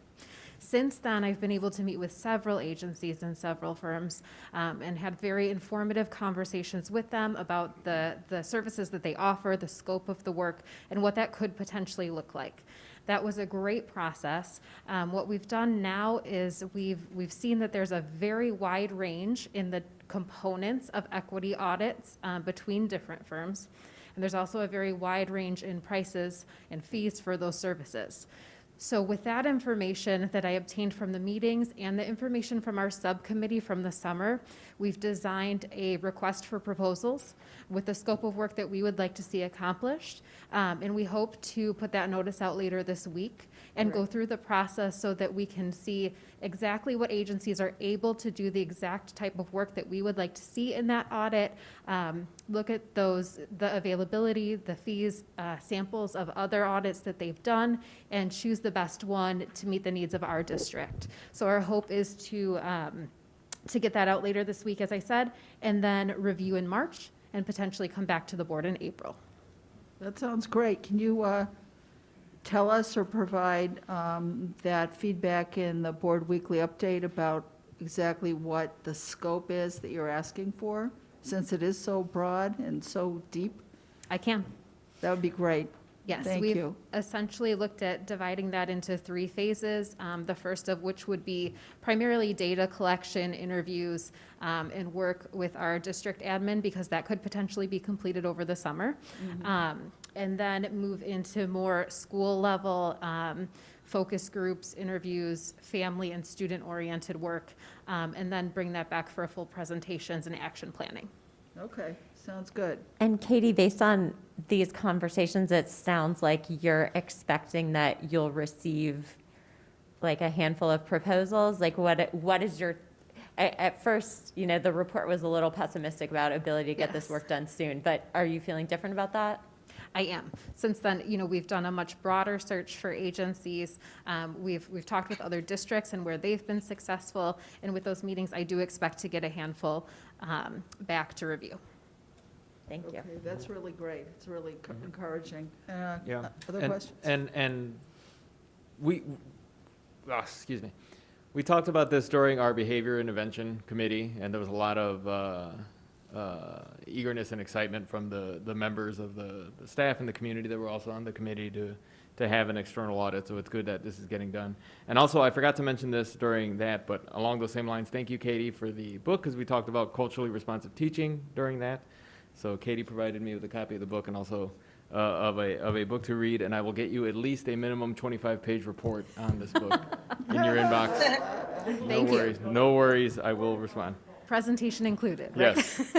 I know you like to summarize things. I would love to see a summary of what you write up based on that book. That's great. Anything else? Go ahead, Ross. Thanks to Melissa Ward, who's watching our YouTube feed. We have an answer about the ELC start date. They start on Monday, August 16th. That week prior, they're doing home visits and child screenings. So I'll be sure to add that to our calendar. It should be on there. Thank you, and thank you, Melissa. Thank you, Melissa. I'm really glad that we do those home visits and those screenings, because I think we discover an awful lot of information that can really help our students and our families thrive while they're in preschool. So thank you for the information. Any other comments or questions before I ask for a motion to adjourn?